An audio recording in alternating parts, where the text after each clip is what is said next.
Hey boys and girls, Doug Giles here. It's Warriors, Rich. And Wildmen. What's happening, Doug? Hey, I cut my own hair again. See that? Yeah, now? great-ish job. Man. Great-ish job. I don't want to unplug from the mic and all the other stuff, but you should see the back of my hair, man, or head. It looks like I got alopecia because I went deep like 3 times. And I've got knots back there and stuff, and I don't make a good bald man. So anyway, this thing was so jacked up, and Mary Margaret's in the shower, and I'm in the bathroom, and I'm trying to cut with my left hand while looking in a mirror, and oh my God, dude, it was some of the funniest stuff. And then she gets involved, and she starts cutting it, and we start cussing, and then we end up with laughter and fun and joy. And I've got to go see a barber pretty dang quick. But you could have started. Cool, you could have started with a barber. I think it's cool. I think it's some of the guys that are watching is like, I've been cutting my hair ever since I was 3. Well, I haven't. I'm more vain, and I want some barber to come in there and cut it and stuff. But well, I'll tell you something about hair. Is that whenever I didn't design this, maybe I did, but I didn't realize whenever I was going to go do something that was intense that I didn't want to deal with my hair, I ended up buzzing my head. I didn't shave it to the skin, but I would buzz it all the way down like a number 1 or a number 2, right? When I would go on a diving trip, I'm like, last thing I want to do is play with my hair. Bzz, done. Go on a long motorcycle trip. Bzz, done. Hair's done. So Warriors and Wildmen, when you see the podcast, my hair's buzzed off, get your guns and your ammo and get ready, baby, because it's on then. Yeah, baby. Dang, I'm going to cut my hair once. To me, it's if I ever figure it out, I love my barber and stuff, but if I ever figure it out, I'm done. I'm going to be, the only thing I don't like is it takes so freaking long. Like my barber, she can come in there and just boom, boom, boom, 20 minutes, bam, out. I'm over there for like an hour, hour and a half. Just not worth it, buddy. Not worth it. Yeah, I so jacked it up, man, on my right side, Rich. I thought, I'm just going to buzz it. I'm just going to frickin' cut everything off. It was so screwed up. It was hilarious. I should have took pictures of it, but alas, I didn't. Hey, man, I had a conversation the other day, and I want to inject this into the Warriors and Wildmen podcast. I think it's pertinent with this gentleman, and he was chastised by a group of Christians who called him a Christian nationalist. And he was bad, rich, and naughty for using his Christian influence and his Christian witness to stump for Donald Trump. And he was further wrapped on the knuckles by this group of smarmy Christians that he should not be involved in any form or fashion in politics. It's the church's job, Rich, damn it, to preach the gospel and disciple people. And I'm not against that, obviously, duh. But, when people say it doesn't matter and we shouldn't be involved, tell that to Chinese Christians. I bet tell that to the Bible verse that says, be salt and light. The right. Salt does no good in the salt shaker. What good are we to be a preservative to our culture and to our nation if we don't get involved and stop the rot and the contamination? Right. What good is that? That doesn't even make any sense. Yeah, I don't get it. And to me, it's quasi-insulting because some people are called to frickin' do that. They're not called to be preachers. They're not called to be missionaries. Right. They're not called to kiss the ass of some church and do what it tells them to do. Elijah, if he was just, trying to go out and reach, lost Gentiles or Ammonites or whatever, if he started a camel rescue or some kind of stuff like that, he would be in direct disobedience to God because God called Elijah to confront Jezebel and Ahab. Yep. Those were political heads. Maybe people haven't read the book of Judges. I don't know. No, it's like, well, that was done away with, after Jesus came along. It's like, says who? Says where? I remember when I was watching Amazing Grace, the story of William Wilberforce, and John Newton's character was talking to Wilberforce, and Wilberforce's buddy, I can't remember the cat's name and stuff, but He understood, both of them understood the whoop and wharf of Wilberforce. And how do you like that for alliteration? I like that. That was good. I try, brother. I try hard for the Warriors and Wildmen. I should have strung Warriors and Wildmen with the whoop and warp of Wilberforce in there, and bam, I got 5 in a row instead of just a simple 3. But anyway, so Wilberforce gets converted, and he's like, should I go into the ministry? Is that what Jesus wants? And they're like, hell no, man. Your gifts, your bent is in the political realm. And can you imagine if he and again, I'm not disparaging ministry. I mean, I've been one. I think I'm getting drugged back into it again, and because God doesn't have that many friends around here, and you're one. I like you. Your brother's one. We've got a great love for ministry. But man, This is the kind of stuff that I hate. It's like, you're not called to that. You're called to do me. It's like, says who? Well, there's a saying about that. It's some people are so spiritual that they're of no earthly good. They're so heavenly minded that they're of no earthly good. And heavenly minded is a great concept, but they're not really heavenly minded. They're just in denial. They're delusional, and they ignore. It's like the people who get sick and then they refuse to admit they're sick because of their faith. And there's nowhere in the Bible that ever implies anything like that. I agree 100% with speaking faith, speaking healing, speaking, and I'm not getting off the topic. This has exactly to do with it. But the problem is that if you say, I'm not sick, and then you get healed, and you try to tell somebody you're healed, they say, well, I thought you said you weren't sick. A miracle isn't the denial of the existence of the problem. The miracle is when God shows up and does something in the reality. And so when these type of Christians, they want to ignore what's happening in our nation, they want to ignore that and try to act like, well, it's just all about Jesus. Well, it's primarily about Jesus, but he's called us to be involved in our society. What we need to do is identify the problem and believe that Jesus can handle the problem.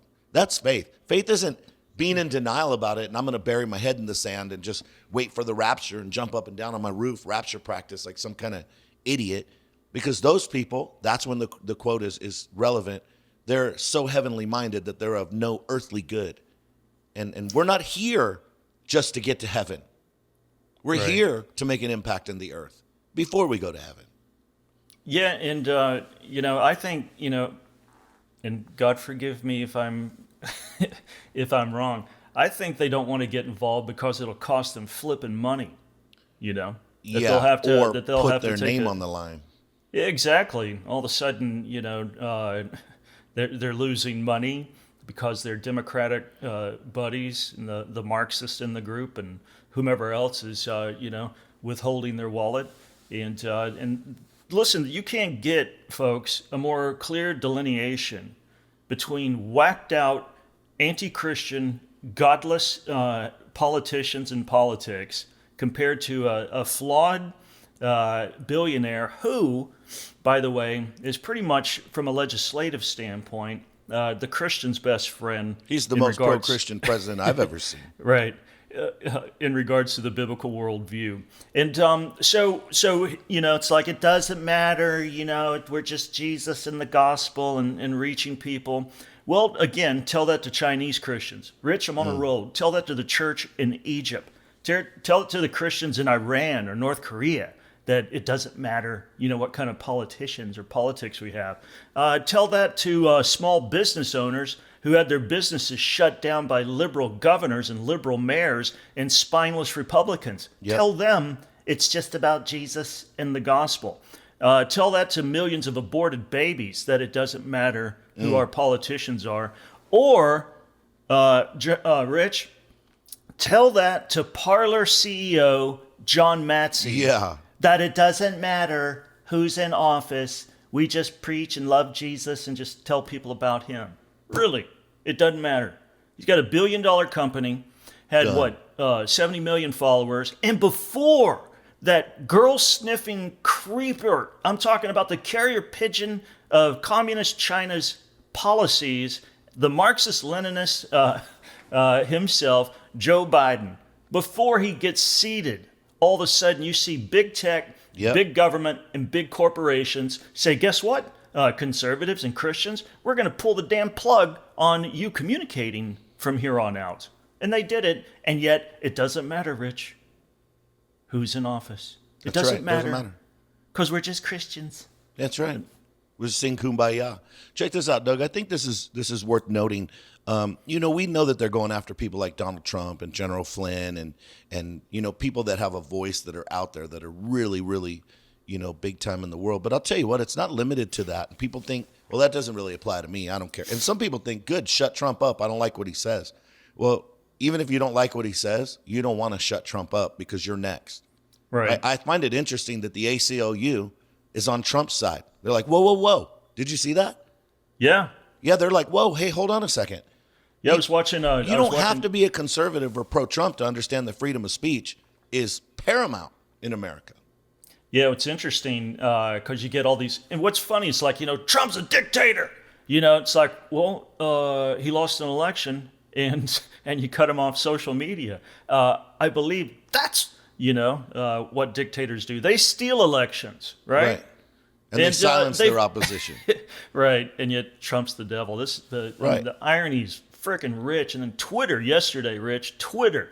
The guy, the little Jack Dorsey, that Rasputin little homeless-looking turd bag. Yeah, so he's like, like Uganda. to kick him right in his anus with cowboy boots on, the pointed one, right in his anus. Make it pucker. Make his face look like that for 30 minutes. Just kick him hard so his feet come off the ground. Yeah, there went our Twitter account, but I don't care. Good. Screw them. I stopped posting on Twitter too. I completely deactivated my account, man. Because what was funny is that every time I check, which I don't think I tweeted more than like 3,000 times in 10 years. Anyway, every time I'd go to my account, I'd have like 100 people less, 100 people less, yeah, 100 that's people right. less, 100 people less. The same crap right now is going on in Instagram. Like every time I log on, 10 people less, 10 less. Yes. And I'm not posting anything but my artwork and some dead animals.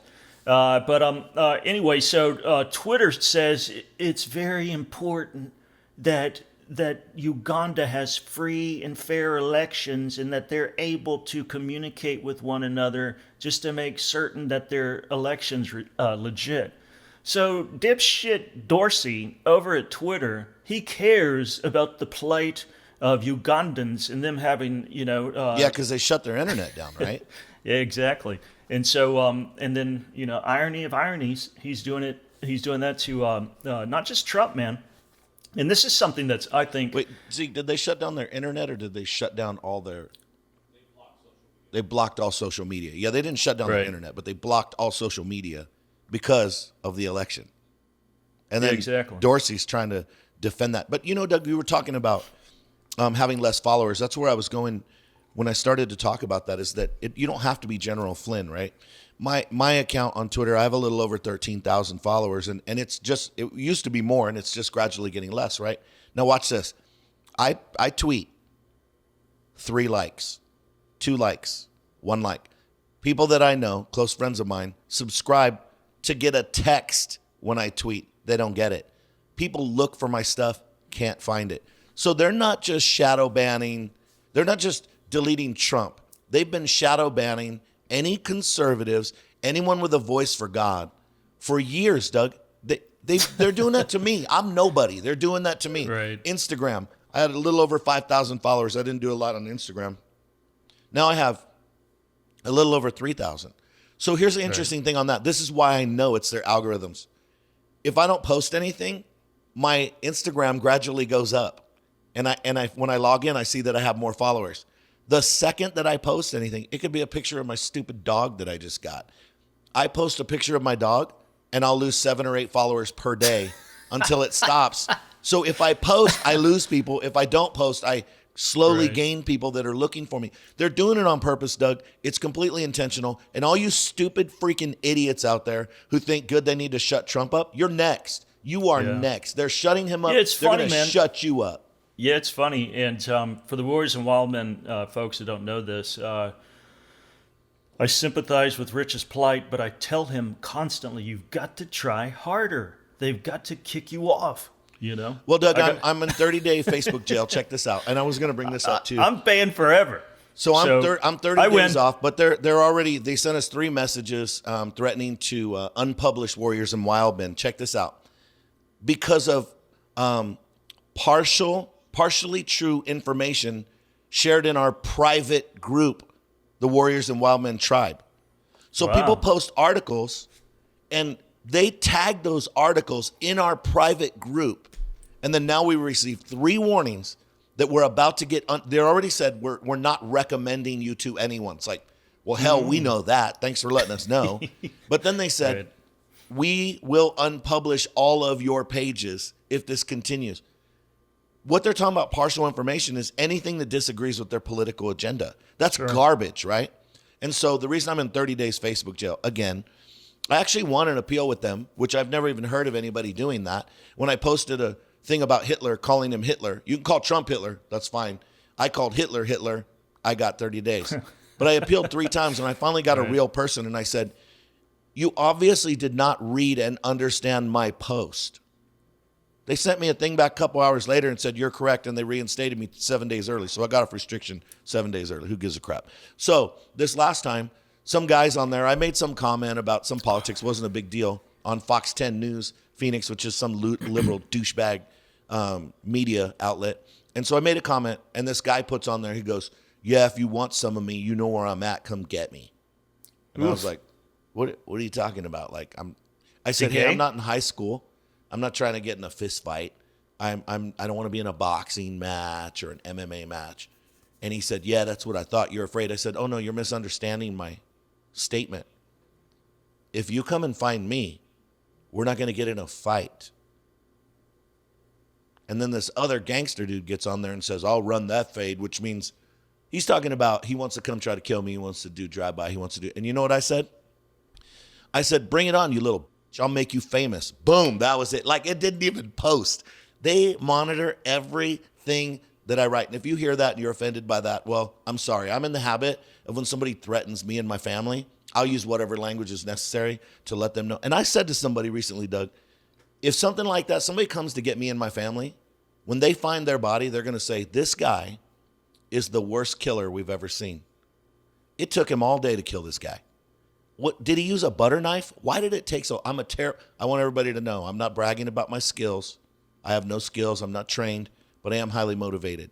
So you want to come mess with me and my family? That's not just to all you freaks out there in America. That's to the government. You come mess with me and my family, you're going to find out I'm a bad killer, but I'm committed.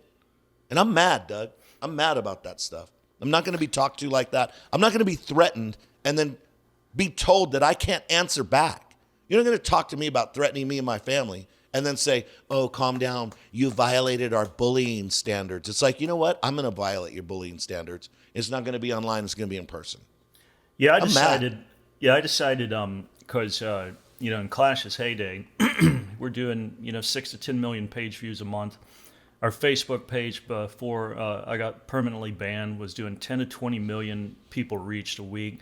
And and we weren't selling lollipops and pixie dust. So you can imagine I had some naysayers, if you will, and streperous people that were saying all kinds of evil things about me.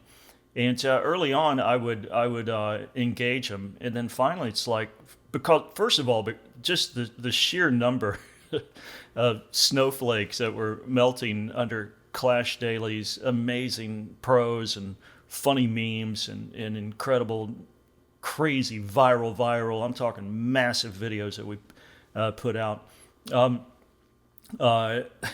They got their dander up, and I just stopped. I don't answer fools, man. And I know you got a great thing, to answer back, but I'm like, okay, you guys have fun at it. And what I found interesting and really cool was a lot of people would rush into Clash's defense or my defense, and I got to watch it all go down.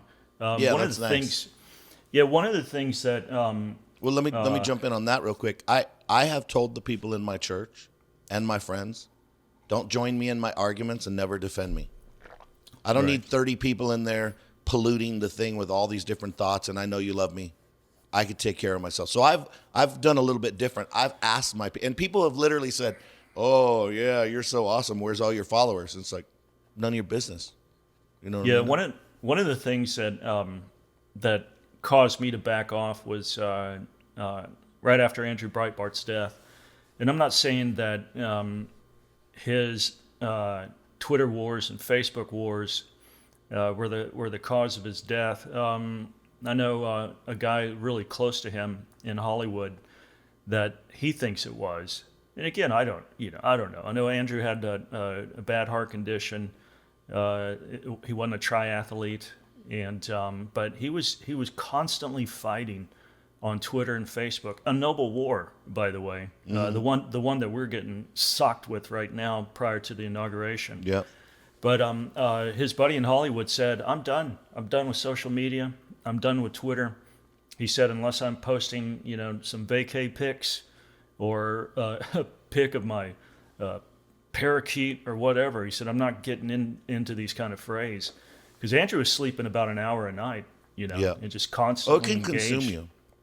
Yeah, my old pastor said to me one time, he said, "Rich, you need to stop provoking the demons without a cause." And I said, "Yeah, but sometimes there's a cause." And I was getting off a plane one time, long flight back from Southeast Asia. And my pastor was standing in front of me. And this guy, you imagine one of those giant jets full of people, been on there 14 hours. Everybody's trying to get off the plane. This guy's like pushing past people to get to the front. And so he was standing there behind me, and then it was my wife in front of me. And he went to go by, and I bumped him in his chest with, not my elbow, but with the back of my tricep. I just stopped him in his tracks. I said, "Hey, you can wait like everybody else." And the guy stopped, and he backed up, and I looked straight, and my pastor turned around, and he said, "Hey, Chico, we don't fight the people. We fight the enemy." And I said, "Hey, pastor, I fight anybody who wants some. That's what's up. If they want it, Doug, I'm going to give it to them." There's enough Christians out there being nice. Like, we got to be kind. Well, maybe we're not all going to be all those things. Like Proverbs 31, that doesn't describe one woman. It describes all the godly traits of different women. Well, guess what? We got enough people in the body of Christ being nice.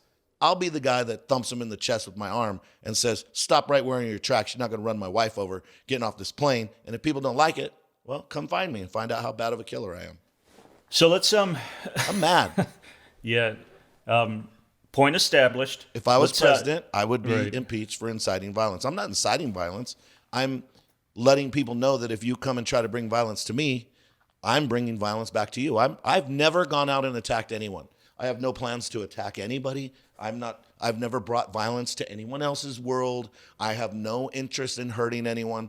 But if you come threaten me and my family, well then, if that is not okay, and Twitter wants to deplatform us, and Facebook wants to do that over defending your family, well, they can shove it right up their wazoo. I could give 2 rips. Don't care.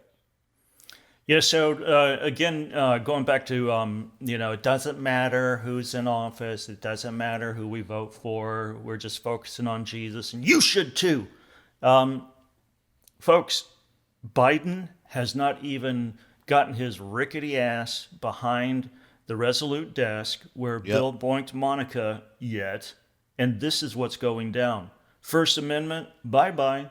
Yep. Conservatives and Christians who believe in this thing called the Constitution, the Bill of Rights, and the Declaration of Independence, who appeal to heaven for their rights and natural law, guess what? They don't want you to communicate anymore. Yep. And Second Amendment, Doug, they're going after it. Well, yeah. They're talking about 2 things. One, they're talking about banning ARs. And number 2, they're talking about red flag white supremacists. So if there's a red flag that you're connected to those groups, then we can take your guns. Well, that's a millimeter. That's a hair breadth away from being a radical religious person. Right. And so, again, to the pastors, it doesn't matter, just Jesus. And get involved in politics. It's a no, damn it. Speaking about the Second Amendment, Rich, today, AR15.com got deplatformed from its. Hey, Zeke, can you check and see if it's if it's still down? They got nuked. Check it out, Zeke. Yeah, so Parler, First Amendment, freedom of speech, freedom of expression. They didn't even show any kind of hard evidence like, look, is it still down? AR15.com is up. Okay. It's back up. Well, they said that they were going to another server. So maybe they did. Yeah. So Matsy over at Parler, he hadn't found one yet. But again, folks, what's the point that I'm trying to get across? It frickin' does matter who's in charge. Can you imagine if the little Christianettes We're around back before 1776. It doesn't matter. You know, John Witherspoon, Rich, he was a guy's like, I'm only going to focus on preaching the gospel and discipleship. And all of a sudden, you know, things started getting tense, man. Things started getting weird. And King George was like, you know what? We want some revenue from your stamps. And we'd like to jack up the price of tea and force you to buy it. And then tax you in addition upon it. And Witherspoon, when they came for the guns in Lexington and Concord, he said, I can't do this dance anymore. I can't do this. This is so egregious. This is so tyrannical that I've got to, I've got to do other things than just preach Jesus. And I think he was he was one of the badasses of the Declaration of Independence. Well, and what percent tax was that, Doug, that they went to war over? Yeah, I think it was a penny. You know, yeah, it was like that. It literally was the like a 1.4% tax. Right, and they're like 1.4, and they're like, "You gonna make me do what? It's like you're gonna charge me what?" We're about to pay for every freeloading, welfare-loving, multi-generational dog that wants to lay up on the couch that could work and won't. We're about to 1%. Shoot, we wouldn't even notice if they raised our tax 1.4%. You watch how, you know what, our health care, because of Obama and Obamacare, it went up 300% in Arizona. Right. We're the highest state. But, you know, it doesn't matter who's in charge, because they can take my money and they can send it to some Middle Eastern country for gender studies, because that's my money. That's not the government's money. It's like, hey, we need a bigger stimulus check. Hey, you don't pay in. You get nothing. Exactly. You already get what you get. People on welfare are not making less money. They're still getting welfare. So why do you need a stimulus check? So that you'll vote Democrat.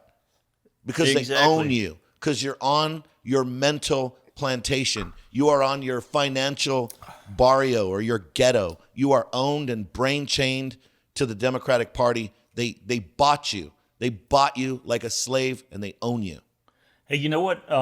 Say we got some some single Warriors and Wildmen boys listening, and works for the girls too, but I'm going to do it in regards to the gents out there. You're single, you got the urge to merge, you're hoping and scoping, you're looking for, you know, a legit Christian girl, you know, who's conservative, libertarian in their political worldview, and you really don't know, because everybody lies on Instagram, everybody lies on social media. You don't know who really believes what they believe. So here's a good test. Say you're at a soiree this weekend, and there's some chicks Soiree there. Is a party. Go right. ahead.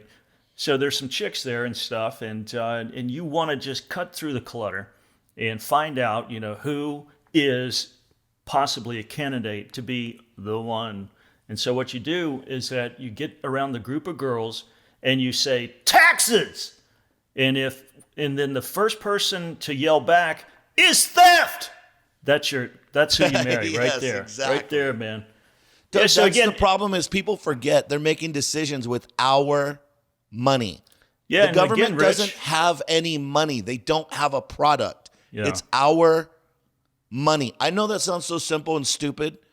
We've had conversations about, we don't even talk about that because it's so stupid.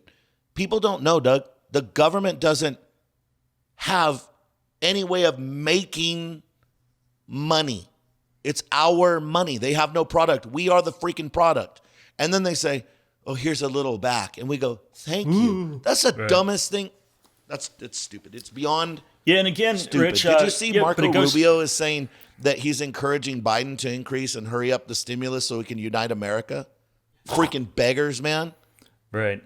That's the one thing I like about, even though he's not my favorite senator by a long shot, Mitch McConnell, he said, this is just socialism. We're giving them $2,000 checks. Yeah, but now he's sucking up to Biden, too. Right. Of course he is, because they're from the swamp, man. You want to know why? Because they're in power. They want to stay in power. They want their money. They want their jobs, and then they'll give two rips about me and you. Yeah, and they want to share boys and girls and sex toys and all kinds of other weird crap. Yep. Here's another thing that, it doesn't matter, just Jesus. And we just, it's like, I think "Thou shalt not steal" matters because it's in the Made the top 10. yeah, it's in the Decalogue, but it just doesn't matter. So through taxation, exorbitant taxes, that's called theft. And, it might not be direct, like a kid, putting his hand in the cookie jar while mom is not, while his friend's mother's not looking and stealing that. But it's raiding our wallets, it's raiding our accounts. And the death tax, Rich, I bet it gets reinstated. So all the stuff that, your folks saved up for, the government's going to get half of that now. If you don't finagle it offshore and do some kind of weird stuff with it, they're going to come and take it. Watch. It was funny because I got audited by the IRS for a couple years. That was great. And they told me, we're going to find all your offshore accounts. We're going to throw you in prison. I started cracking up laughing. I said, you guys watch too much TV. I said, I took a vow of poverty. They were like, what are you talking about? I said, I had 4 kids. You kidding me? 4 kids and a wife? How you can have any money? You got 4 kids and a wife. Freaking crazy people. And you know what they found out? They were full of crap. Hey, let's go into something real quick in regards to, we just have to obey, the governing authorities. I was looking at, and I don't know how the scripture ever, so everybody goes to Romans 13. It's like you got to obey, civil magistrates. They bear the sword, not in vain, and it's not a threat for those who do good. For your good, yeah. Yeah, so 1 Peter 2 is kind of parallel. Romans 13 verse in 1 Peter 2 verse 13 parallels Paul's thoughts in the book of Romans. Peter says, submit yourselves for the Lord's sake to every human institution. Well, there you go, man. We're supposed to obey Biden and Pelosi. And, we're supposed to obey Black Lives Matter and Antifa. Every institution. So submit yourselves to the Lord, or submit yourselves for the Lord's sake to every human institution. Now check this out. Whether to a king as one in authority or to governors as sent by him for the punishment of evildoers and the praise of those who do right. So the nature and design of government, folks, y'all listening, is number 1, to punish evildoers, and number 2, to praise what's right. Please note that the Petrine passage, people, doesn't command unconditional submission to earthly authority. We're to obey authority when it punishes evil and regards good, which means if it punishes good and rewards evil, boom, we're duty bound. We have the right to refuse any submission to them whatsoever. I think I've read a verse about that somewhere. Yeah, that they'll call good evil and evil good. I can't remember that, Doug. What is that called? Isaiah 5, I think it's verse 13. Yeah, I'm pretty sure that's the end days, the last days. And it's been forever. But here's the thing. Government is negative. It's to punish evil. That's the purpose of government. In our government, they are not punishing evil. They are rewarding. They are rewarders of evil, and they're punishing good. Good. You know what? They have become tyrannical, anti-biblical, against our God-given rights that are listed in the Constitution and the Bill of Rights, not granted to us by our country, granted by God, recognized by the Constitution and the Bill of Rights. No one on earth has the right to tell us we can and can't speak. No one on earth has the right to tell us we can and cannot worship our God when and how we choose. No one on earth can tell us whether or not we can take up arms and defend our family. Those are God-given rights, and they cannot and will not be surrendered by people who know God. Boom, baby. What is the warrior and Wildman listener to do, my friend, my amigo, my co-belligerent, all things God and country? They need to stay tuned to Warriors and Wildmen because we got our ear to the ground right now and get some information and insight to add to what you already know about what's happening today in these crazy times. But go to warriorsandwildmen.com, subscribe, like us, love us, follow us. If you can find us on social media, hit us up there. I don't know how long that's going to last. Yeah, I want to interrupt you real quick. Guys, if you want to follow us, and again, we don't know how long this is going to last on social media, you got to join our mailing list. So right at the front of the homepage of Warriors and Wildmen, if we don't have it, we'll have Zeke put it up there. So give us your email. We'll hit our emails don't suck. We won't fill your inbox in every day.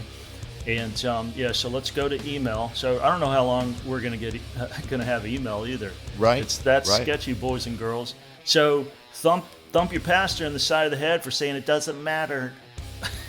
Yeah, or if you're in a church like that, get the hell out of there. Yeah, leave. Go ahead, So Rich. another thing is, if you want to help support us and what we're doing, hit the war chest and send some cash to help us do that thing. It is tax deductible. We'll send you a letter with an EIN number and everything. You can write all that off as long as it's still allowed by our wonderful government. But it is tax deductible if you want to help us do that. And some of you are doing that, man. We really appreciate it. And thank you guys for joining the fight with us. Warriors and Wildmen.